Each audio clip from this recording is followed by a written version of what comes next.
Ó Somanel, tenha compaixão, tira nós todas desta prisão. Estamos todas de azulão, lavando o pátio de pé no chão. Lá vem a boia do pessoal, arroz cru e feijão sem sal. E mais atrás vem o macarrão, parece cola de colar balão. E mais atrás vem a sobremesa, banana podre em cima da mesa. E mais atrás vem as funcionárias, que são as putas mais ordinárias.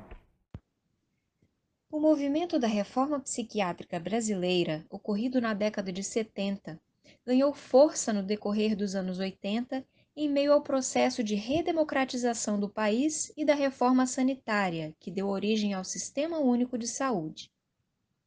É nesse contexto que há uma grande guinada nessa estratégia que une loucura, cidade e direito, que é a perspectiva de que o próprio hospital adoece, o próprio manicômio adoece, de que é preciso dissociar, muito influenciado pelo pensamento de Franco Basaglia, militante do Partido Socialista Italiano, lá na Itália, e o grande mobilizador da reforma psiquiátrica italiana, do princípio de que é preciso dissociar o que é a loucura, o que é o sofrimento humano, do que é o sofrimento e o adoecimento produzido pela instituição psiquiátrica. Nesse contexto, trabalhadores, usuários, intelectuais e diversos atores sociais passam a ter voz para denunciar a violência que ocorria nos hospitais psiquiátricos e a mercantilização do sofrimento psíquico encampada por uma indústria da loucura. O hospital, o manicômio, é o lugar das relações que tendem a zero. Todas as relações no manicômio tendem a zero. Se você está feliz, é diagnóstico. Se você está triste, é diagnóstico. Se você melhora, é diagnóstico. Se você piora, é diagnóstico. A sua história não é a sua história, é a história da sua doença. Portanto, enquanto encontro de sujeitos dentro do manicômio, as relações só podem tender a zero. Por oposição, a cidade é o lugar das relações possíveis. A chegada da Lei 10.216 de 2001 é uma conquista desses movimentos, e com ela, os manicômios passam a ocupar lugar secundário na atenção em saúde mental.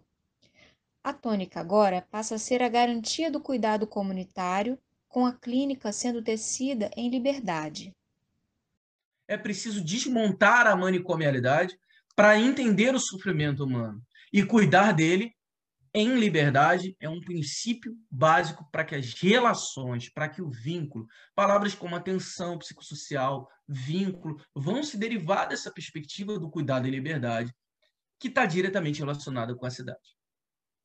É aí que entra a pauta da reforma psiquiátrica brasileira e o investimento num modelo de cuidado centrado em uma rede de equipamentos e serviços e estratégias de cuidado extra-hospitalares,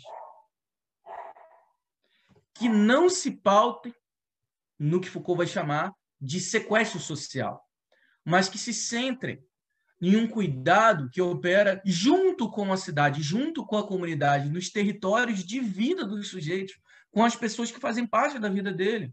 É uma aposta nas práticas relacionais como fundamento do cuidado em saúde mental. Mas será que a cidade é naturalmente boa? Teria a cidade naturalmente poder terapêutico?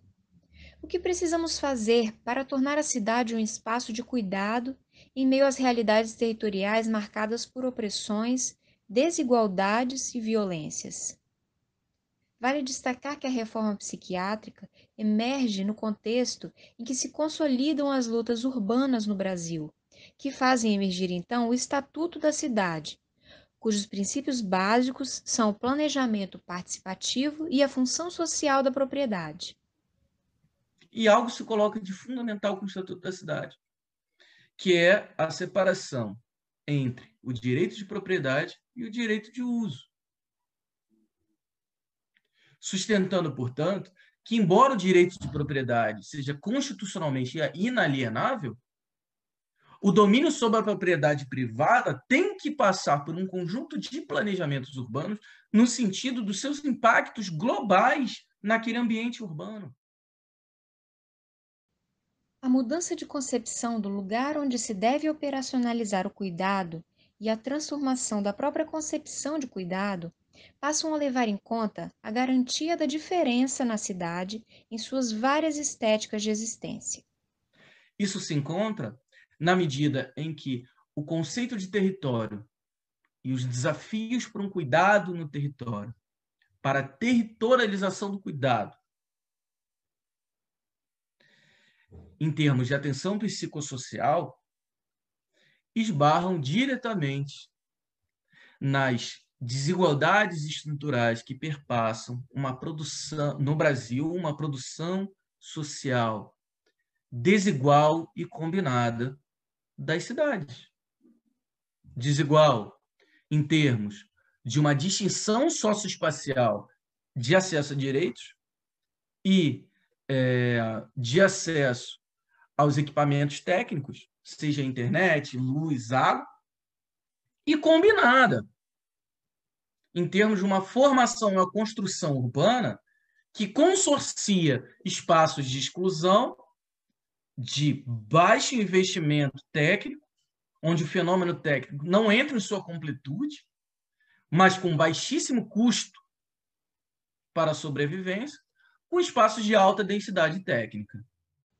Resgatar, portanto, a liberdade na atenção e no cuidado em saúde mental, embora possibilite o encontro, esbarra em um contexto permeado por desigualdades, discriminações de classe e de gênero e racismo estrutural.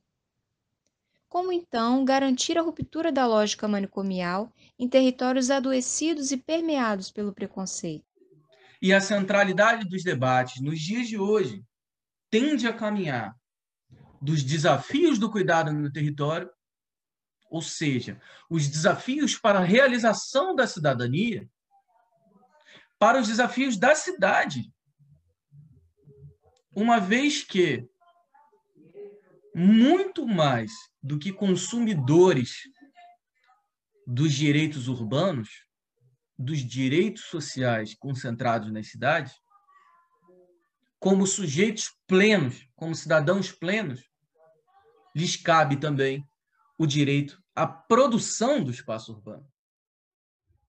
Seria possível a transformação do lugar social da loucura sem uma transformação da cidade, ou seja, sem uma apropriação plena dos sujeitos sociais dos seus espaços de vida? Seria possível transformar o lugar social do louco e da loucura se os espaços da existência ainda são definidos por um conjunto normativo que é externo aos próprios sujeitos que vivem naqueles espaços? Por essas e outras, que é necessário uma aproximação entre a loucura e o direito à cidade. Loucura suburbana, tem gente dentro, segura!